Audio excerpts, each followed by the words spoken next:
I would like to get started because our president has, as one might imagine, a next pressing piece of business back at the ranch over in the yard, and I would like to be able to release him to do that since he's been kind enough to come over and join us. Let me welcome you all again this morning.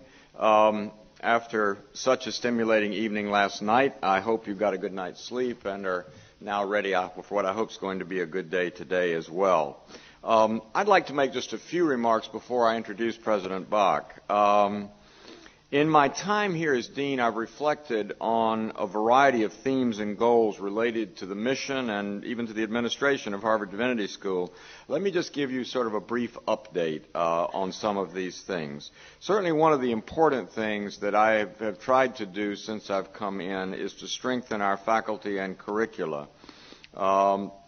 We have gone through curricular reviews of both our MDiv program, which I think has produced, and I see faculty members here that have done a lot of the yeoman's work on this, which I think has produced a very exciting new Master of Divinity program that incorporates the possibility of diverse kinds of people studying for work with religious communities around the world and in all traditions, not just the Christian tradition, although that remains the core, obviously, of our work here. So that's been a very exciting endeavor that all the faculty have thrown themselves into. We are now completing a revision and implementation of a new master's program, the MTS program, which I'm also confident is going to provide even more flexibility to the students who come here to do a little bit of everything and to go out to do a little bit of everything, from work in religiously related professions and vocations to service in NGOs, public and private kinds of positions, and often to other professional training.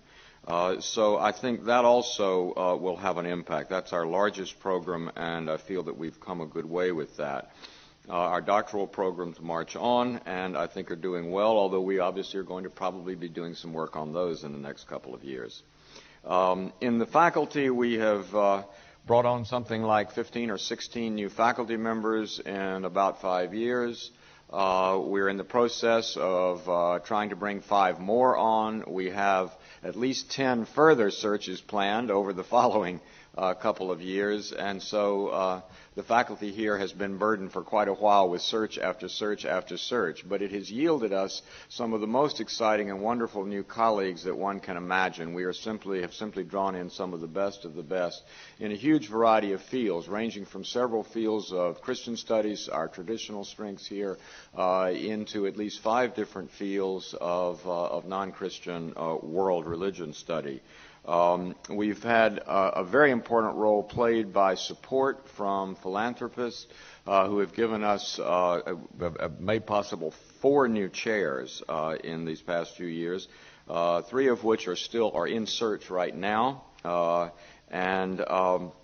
We have things like the McDonald Family Chair in Evangelical Theological Studies, for which we have secured the premier historian of evangelical traditions, particularly the Methodist tradition, David Hempton.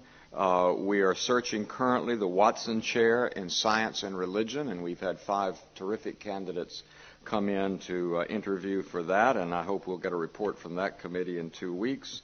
We're also searching an Emerson Chair of Divinity, which will be closely related to Unitarian Universalist tradition and studies, and also a chair in ethics, the Niebuhr Chair, given to us by Tom Chappell.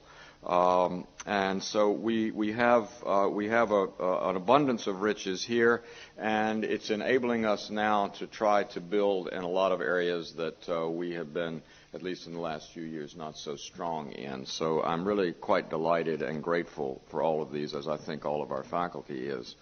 I would also note that we've been trying to figure how to most strategically allocate our financial resources, particularly to recruit and to support a diverse student body. I mean, I think one has to be honest in saying that even our current level of student support is not adequate.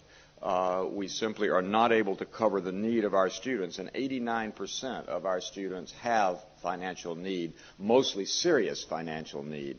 They come to us often with undergraduate debt burdens, generally with undergraduate debt burdens, and they go out with greater debt burdens to jobs that often cannot support them in repaying their loans even. So this is, I think, a critical thing for us to allow the idealistic and devoted students who come here planning to go out to careers of service, as I say, in often low-paying jobs, to be able to go out and do the things that they're prepared to do. So we have worked very, very hard on this, and thanks to generous support from donors, and particularly thanks now to the prudent stewardship of the Divinity School's endowment as a part of the Harvard endowment by the Harvard Management Company. I've never been quite so grateful as I am for the Harvard Management Company until I'm here in the Divinity School, because we are seeing now a horizon where we hope in just 3 years to possibly be covering at least the tuition and fees of every student with need. And that is really a huge thing, because we're not able to do that at present. We've gotten special presidential funds to give merit awards to some of our top people and to better cover their needs. We'd like to cover everyone's needs, and I think it may take us another 8 years or so to get to where we're doing that with living stipends for everyone who needs them, as well as tuition and fees. But the very fact that we're within about 3 years of covering tuition and fees is just huge. 4 years ago, we had an average shortfall after loans as well as financial aid for every student in the school of nearly $6,000. That's how much people were unable to raise even from the normal approved loans. So people were working unconscionable hours to support their studies, or having to drop out for a time to support their studies. And I think we're making a great deal of progress here. Another area that we've been working on is creating community, trying to actually have, if you like, a school that can meet the needs of what is really a commuting community. Now we are in the process of going entirely out of the housing business. We were already been mostly out, down to about 40 beds. And in order to renovate Rockefeller Hall, our 1970 building, which is in badly need of just systemic renovation, we would have only been able to recover 21 beds because of new access laws in this country, which we are very much in favor of, but which made it really impossible to think about turning Rockefeller Hall any longer into mostly a dormitory. And we also, with the new faculty, have great need for classrooms and for offices. So we are about to break ground, or tear down walls, I guess more in this case, beginning in June.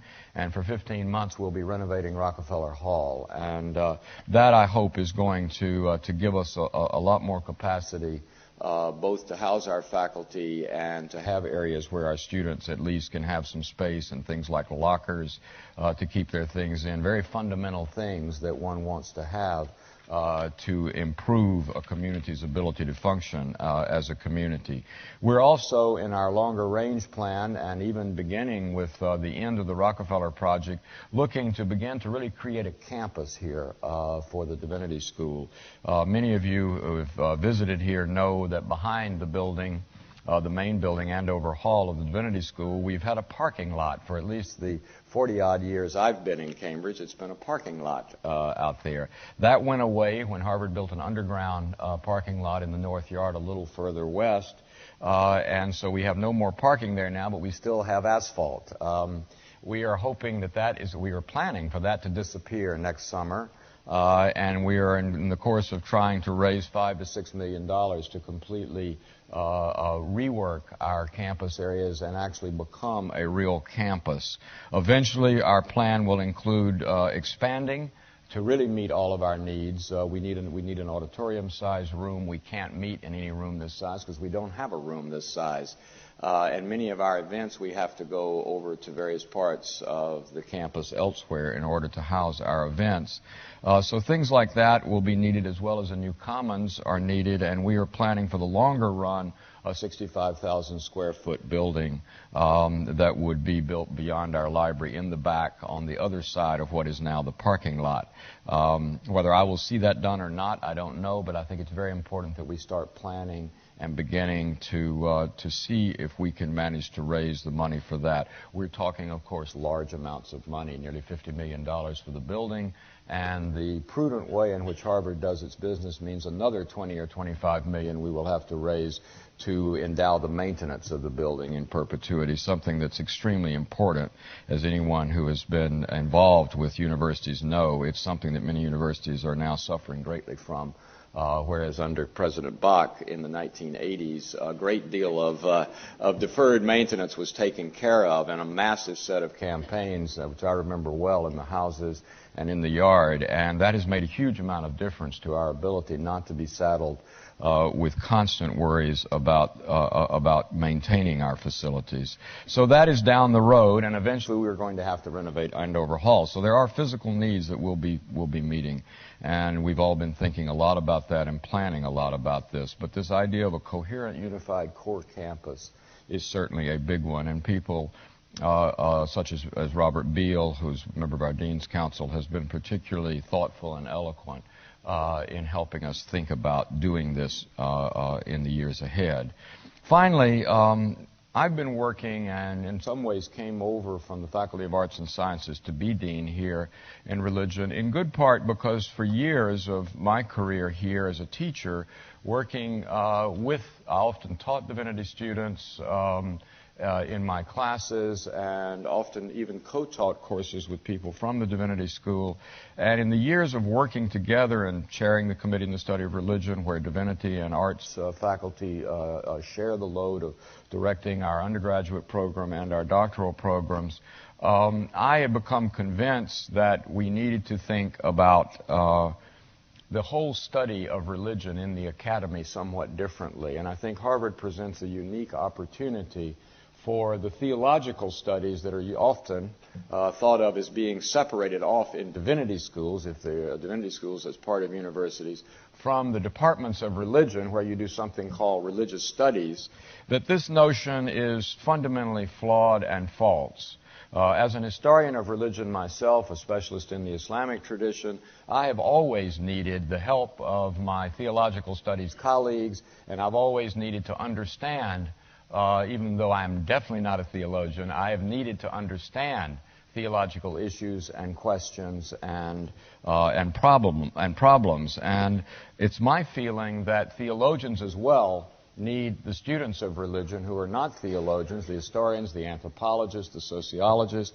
They need them as well to think about their work as theologians.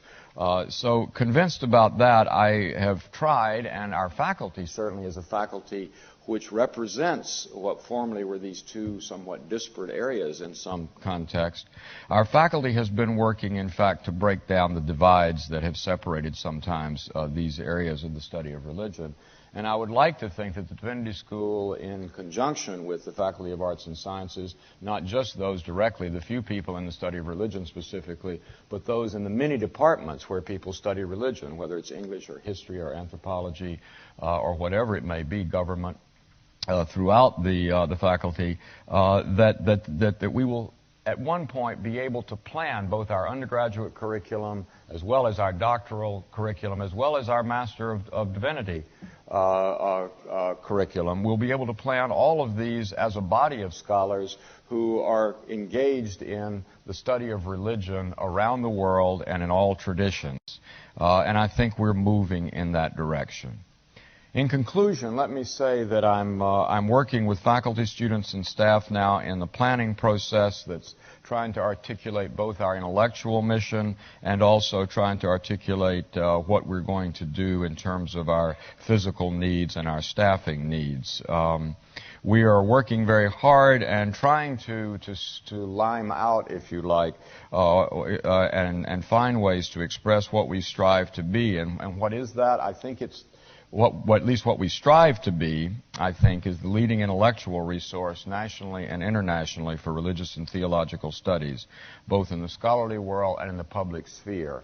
We are a leading resource, I'm sure, now, and we're not probably ever going to be there to be the leading resource. As many of my faculty remind me, it's a good bit of hubris to think you can ever be the anything in the academic world, and I agree with that. But I think that's where our goal ought to be set, because if we don't do that, we'll be satisfied with less than the best. We remain dedicated to furthering public dialogue on and understanding of the role that religion plays in today's world. My predecessor, Professor Ronald Thiemann, did a great deal in this direction, and I aspire to trying to build this area of studies here at the Divinity School so that we can better speak to today's concerns. Each of you, as a member of the Leadership Council that we have formed, can play a critical role, I think, in helping us to achieve that goal. We hope that you're going to share with others what you learn in coming together here and what you learn about what we're doing, and help us to advance the concept that education of leaders and the understanding of religion have never been more important than they are today.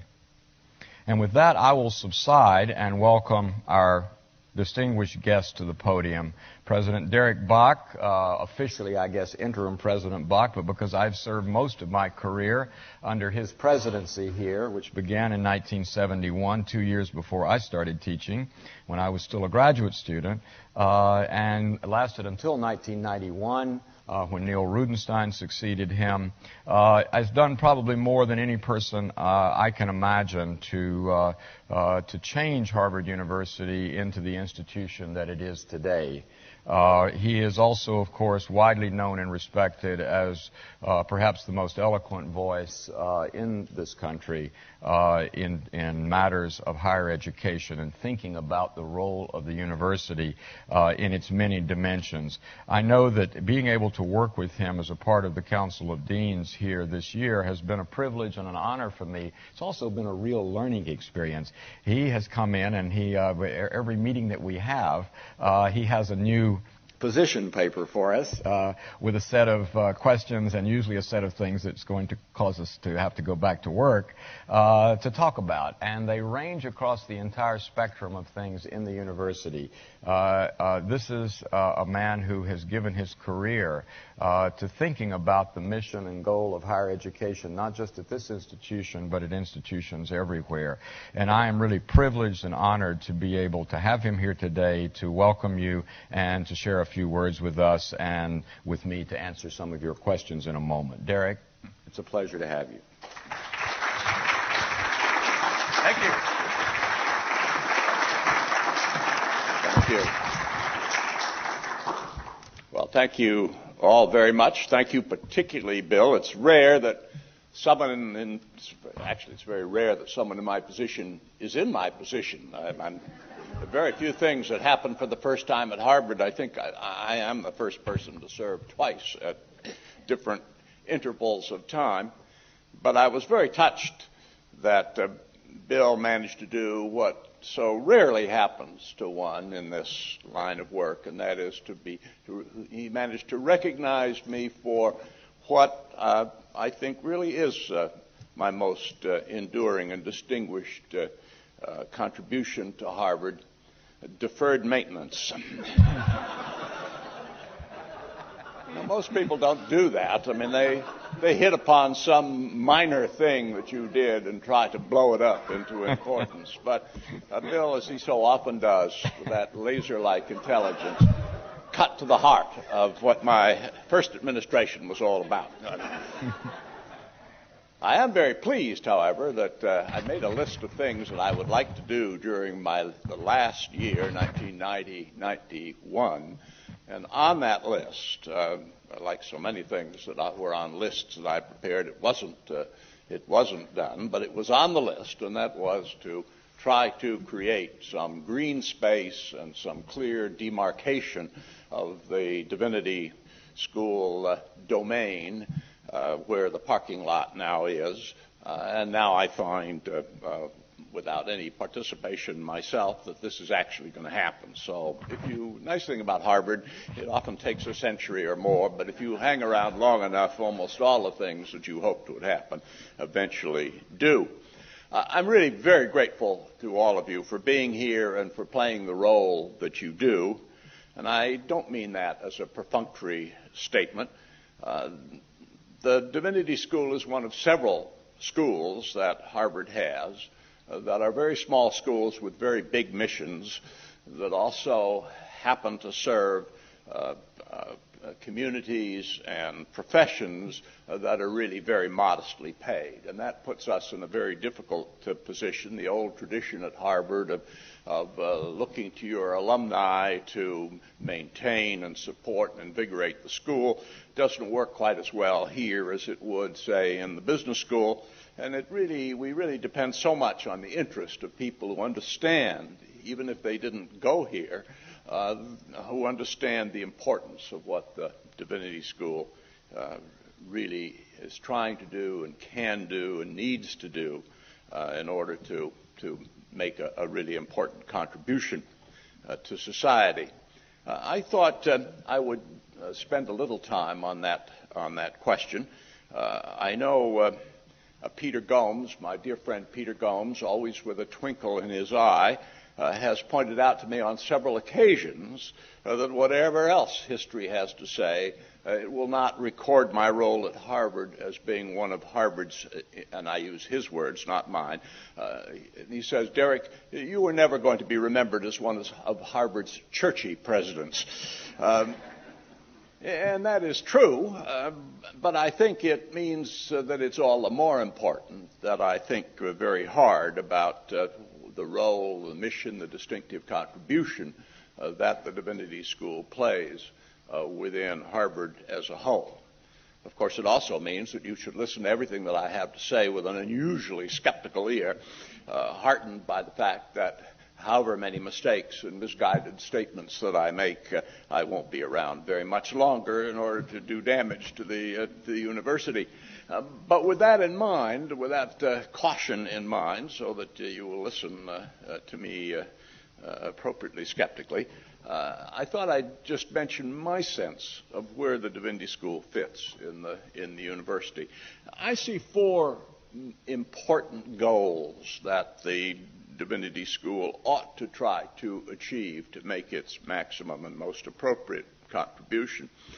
The first is perhaps the most obvious. It is the traditional role, the eternal role of carrying on important scholarship on the great religious traditions, the great religious texts, and to try to prepare the next generation of people who will take up where the existing faculty leave off, so that we can maintain this very important process of continuously interpreting and reinterpreting the basic material of these religious traditions, so that we look at it with the different lens, through the slightly different perspectives that every new generation throws up, either because of new evidence that's discovered or because of new ways of looking at the world.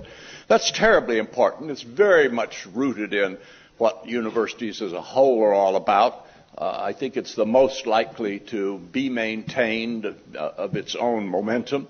So important as it is, I simply mention it here.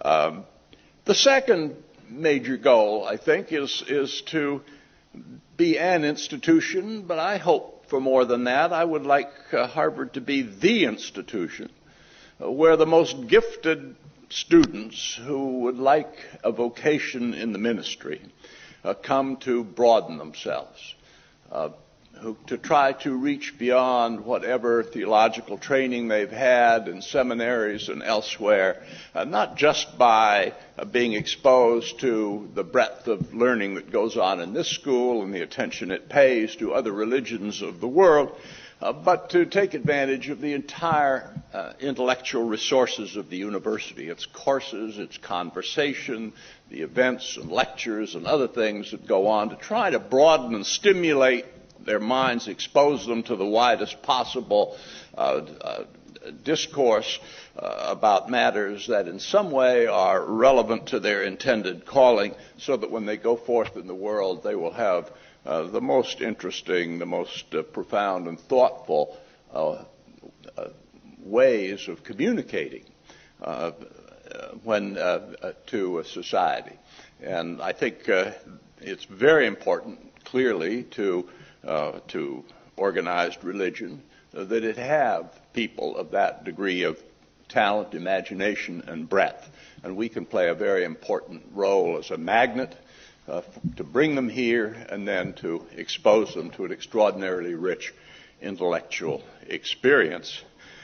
Now, there's always a danger that the first goal that I mentioned, the scholarly goal, is going to overwhelm the second. It's always difficult in a university to maintain a healthy coexistence between something that is scholarly and something that is vocational. For some reason, that appears to be a challenge in every university I know. And so it requires constant attention, I think, on the part of the school and its leadership to try to make sure that the second goal of training and attracting a really learned ministry, which was, after all, the very first reason why Harvard College was founded in 1636, to try to maintain that tradition under current circumstances and not allow it to get overwhelmed, neglected, set aside in favor of the demands of the scholarly mission. And so I'm particularly pleased that Bill understands that more emphasis is being placed on the curriculum, on student aid, that more applicants to this program are materializing, because I think we have not always succeeded in maintaining the critical importance of this part of the school's mission. And I'm just delighted to see a kind of renaissance in the importance and the success of that second goal. The third goal, I think, is a very interesting one to me, and that is to try to provide a really creative, thoughtful, and informed response to what I would describe as the kind of rediscovery of religion's importance in the world. Now, when I say rediscovery, of course, there are a lot of people who haven't rediscovered the importance of religion. They knew it all along. But one of the places that didn't pay sufficient attention to the role of religion in the world was the university, not just Harvard, but all universities, by one of these strange oversights, huge oversights that one comes across in academic life. Surely one of the greatest was the tendency on the part of particularly the social sciences, the people who are writing about international relations, who are writing about sociology, who are writing about American politics, and many other subjects, simply not to pay sufficient attention, indeed often not to pay any attention at all, to religion and the religious faiths as a very important force that is affecting all kinds of things in our society. And now that they have rediscovered it, it's very important that one shouldn't leave this task of fitting religion into its proper and very critical place as part of the great problems of our society.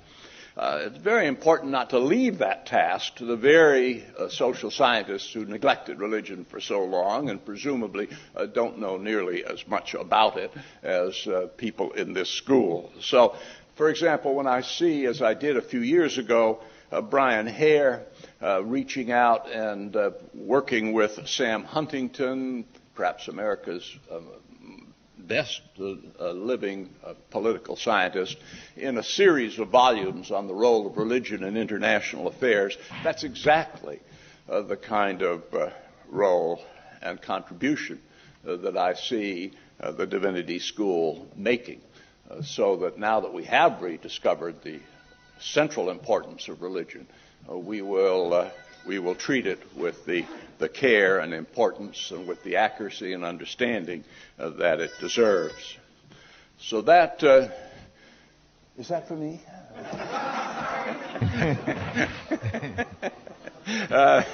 The fourth and last important goal, I think, is perhaps the one that's hardest to articulate, although I believe in it passionately, and that is the possibility of the Divinity School as a really important center of creative thought about the sort of moral and social issues that are continuously being thrown up by technology, by science, by the market economy, by international affairs. I share a kind of brooding feeling that all of these advances and dislocations and changes, often under the banner of progress, are creating in their wake a whole series of very important issues for how to live one's life, for how society can creatively respond without being overwhelmed. And I feel a real sense of unease. Now, it's the traditional responsibility of the humanities in the university to play the role of leavening the advances of science and social science and the kind of positivist approaches to society by really addressing the great moral and social issues. But without meaning to do a disservice or to make an impossible generalization, I would say most of us feel that the humanities have not really played the role that they ought to, and that we have a real imbalance between the enormous confidence backed up by funding and all the rest of it that you find in the sciences and in the social sciences like economics. It's not really matched by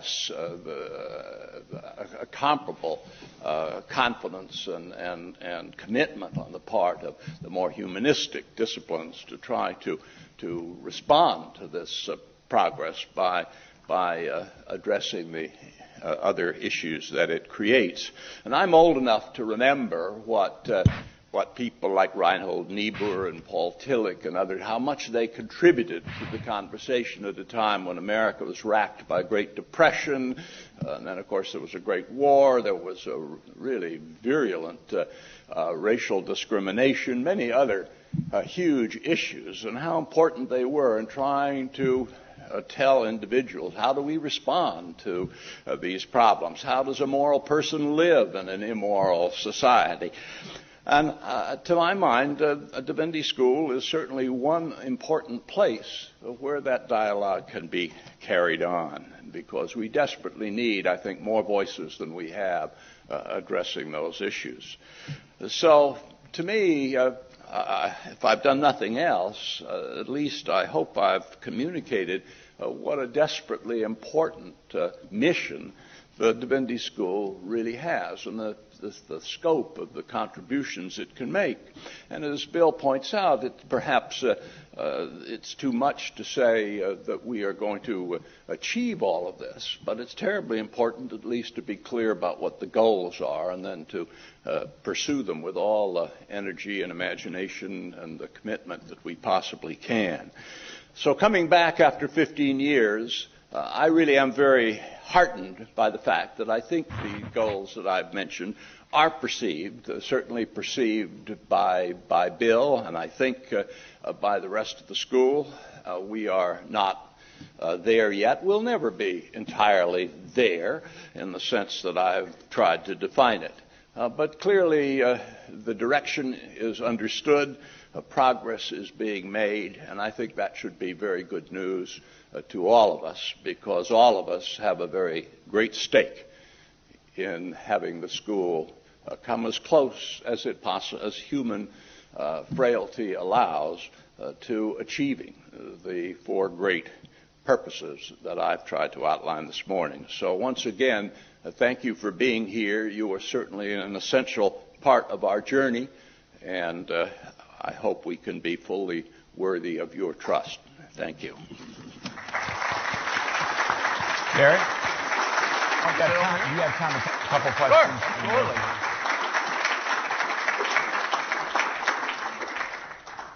President Bok is happy to take a couple of questions. I say, as long as they're not too hard. Someone said want to him in about. Please, the floor is open. I could see a forest of hands. Okay, Bill. Bill, President Bok, tension between the vocational and the scholarly Yes. takes on a particular edge in the study of divinity. Yes. Because most people who join a religious flock, as it were, Yeah.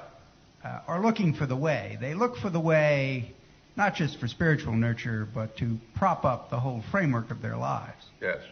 The difficulty is there are different ways, and the exclusivity claimed for those different ways is a real problem. Mm-hmm. So how do you teach people to be members of a vocation which props up people's lives with an exclusive way in a manner that is consistent with the lessons that we learn elsewhere at Harvard University? Well, I think what you're really saying is how do we develop among our students, and I hope anyone else whose lives we can affect, how can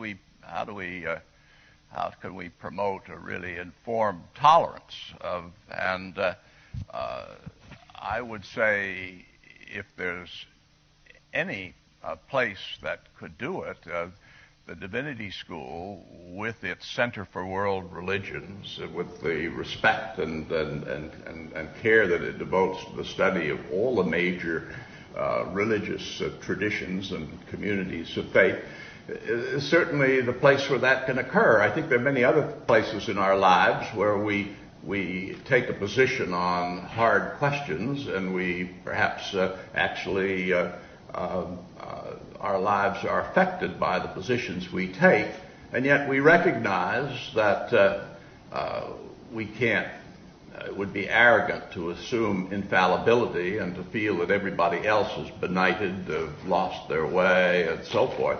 So I think, although there is a certain tension there, the ability to say, this is what I believe, without saying everybody else is crazy, seems not an impossible goal, one that I think is very strongly reinforced throughout Harvard and throughout most universities. I think we're all committed more than was ever true in the past to the importance of diversity, not to the point of making people feel that anything goes, everybody is equally right, there's no such thing as truth. I mean, one has to fight against those rather absurd conclusions, but really try to get people to respect one another's differences without giving up their own identity. That's really that's what Harvard College, where I know you were, that's what we've been trying to do. That's what we try to do by our admissions policy. That's what we try to do by not letting students hive off into fraternities and other self-selected groups, but get them all to live together. That's what we try to do in our classes, is to, and in many other ways, to get them to really benefit from difference without becoming relativists and feeling that one's own personal convictions don't matter. So, yes, like so many things in the university, there is a tension there. The tension could be, I think, a source of great excitement and intellectual growth, but it has to be tended to very carefully, or it can degenerate into a kind of mindless relativism that would be a very sorry consequence of a rather noble undertaking. Yes. Charles, please. Yes, I want to thank President Bok for his prior administration and for the vitality and ingenuity and integrity of his present service and leadership. And I say not to butter him up because I'm getting ready to ask him for something, but I just want him to know that we really appreciate him and we love him and we fully support him. And I want to be very, very careful as I frame this question. But as now is when you're going to get a real singer. All right. You have stated that in comparison to the other more lucrative fields of endeavor, that it is very, very difficult to maintain the standard and quality of theological education in terms of garnering the necessary resources to make that happen. Yeah. are there any plans, or is there any way that we might convince our more secular sources of income to tithe or something like that to the Divinity School, so that these great values that have been so clearly articulated might be financially supported to the tune of the way business is supported in medicine and law and the other schools? I planted this one. What? You're asking how we tithe our alumni? Is that it? Well, how do we get those who give to Harvard to see the difficulty that the Divinity School faces that other schools don't face, because we do not produce a great moneyed class of professionals. Yes. Pastors are underpaid and overworked, but we do so willingly because we believe in the cross. Yes.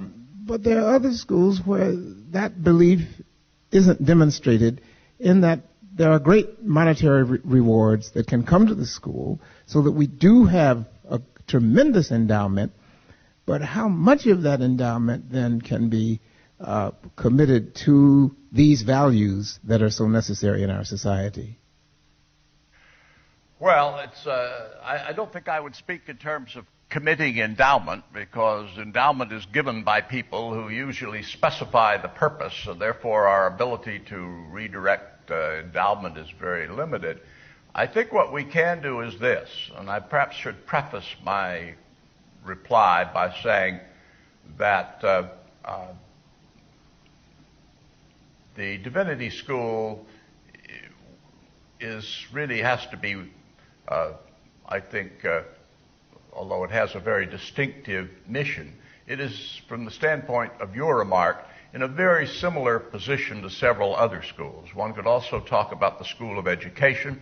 Teachers are not very amply paid in our society. Education is extraordinarily important. I don't need to expound on that. And we have a school that simply does not have the alumni body that can support what the school ought to do. I think the same is true of the School of Public Health, which is the part of the university that really concerns itself with enormously important diseases that afflict huge numbers of people around the globe, and yet have traditionally been neglected by the National Institute of Health and others that are really very domestically oriented, don't care that much about river blindness and all the other things that blight the lives of hundreds of millions of people. So what does the school do about that? Well, we can't change the fact that the professions of all of these schools are very poorly paid. We could try to mitigate that by providing loan forgiveness and other ways so that people who go into these occupations aren't too burdened by debt. But I think the most important thing we can do is to try to work actively against the tradition that the only thing that's worth interesting Harvard alumni in is the school they went to. I mean, I think there is a strong tradition of that kind. I think we have to work against it and try to persuade people that they should take an interest in parts of Harvard that are kind of investments to work on problems and areas of human betterment that are really important and interesting. And I think we can find people who went to the business school, and we can find people who went to the college or the law school and who have substantial resources. They do have interests in religion. They have interests in education, interests in public health. And what we should do is to really try to build on that and get them interested in parts of Harvard other than. And I think this group is very much an example of that. And it's something we did neglect, I think, a lot. I remember too late in my administration, I fault myself for this, that I went to the dean of the business school and sat down with him and say, no, we've got to find some of your alumni, maybe some of the alumni that you don't particularly connect with, but we can find out have real interests in religion and education and so forth, and get them interested. And he made a wonderful reply. He said, Derek, you're thinking too small. You should be asking me for my very best alumni. And he said, and I am going to give them to you. And I sat a few weeks later in his breakfast room with his leading alumni, the stalwarts who are always there, ready to, pick up the cudgel and fight for the material betterment of the business school. And he gave them, in a very friendly way, a lecture. He said, these very important things, the Divinity School and School of Public Health, the School of Education, they are suffering. And I really want you to go out and help them. And I'm delighted to come back 15 years later and see some of those same people actively at work in these other schools. So I think that's the way to go. We can't tithe people. We can't redirect endowment that's already been given, but we can redirect people, and really in ways that they will appreciate. Because I'm talking about touching interests that people have already. They just automatically assume if it's Harvard, it's a school I went to. We've got to persuade them. Harvard is a wonderful way of investing in the future of the world, and we can help you to do that by putting you in active touch with a school that's doing things that you really care about. So I think that is the way forward. I appreciate your answer. Am I going to have to release you now? I will take another question. I don't ever like to leave a hand in the air. Someone with a mic. Yes, sir. Here. Sorry. Oh. I want to thank you as well for your work. I'm Janet Cooper Nelson. I'm the chaplain at Brown. And I was particularly intrigued by your comment about the rediscovery of religion by our faculties. I'm wondering what you think is the responsibility, or how might we go about the business of invigorating the institutions from which our students will come to be those best and brightest to study at the community school. It seems to me across the planet, as well as in the United States, we're looking at a real evidence of the failure to consider religion carefully and in a nuanced way in our public education systems, in our independent schools, even in our colleges. And I'm wondering if there's a thought in your mind in the vantage you're looking from to tell us what we might be doing to draw at a much earlier age young students into the consideration of religion, so that as they arrive at university, we then are beginning to prepare for these roles that you see the Divinity School playing, really the very, very high. Well, I wish I had a more sort of dramatic answer that I can give you. Of course, what you can do through the schools, which is the logical place to turn, is very much limited by the separation of church and state. I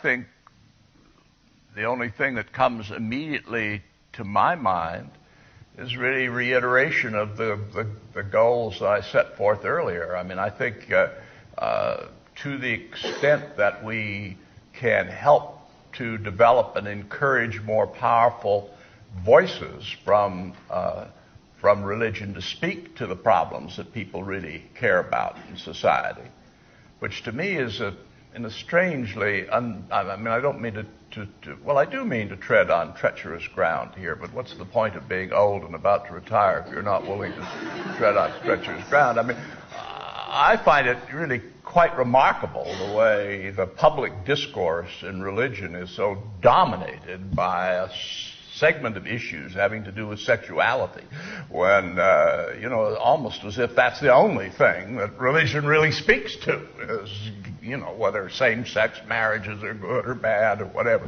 And there are so many other issues, and if we could, I think if religion did, if we did get more authoritative voices of the kind that I mentioned in mentioning Reinhold Niebuhr, I think that would help a lot. I think clearly the education we give to our own students and trying to prepare a learned ministry. I think in the business of a university, I think, has to be to try to change society through the power of the written word, but also through the power of trying to educate a growing group of people who can perform the function you have in mind, trying to educate the society in its most humane possible way about the importance of religion to what really matters in people's lives. There is something, I do think, and here's the last point I would make, there is something else I think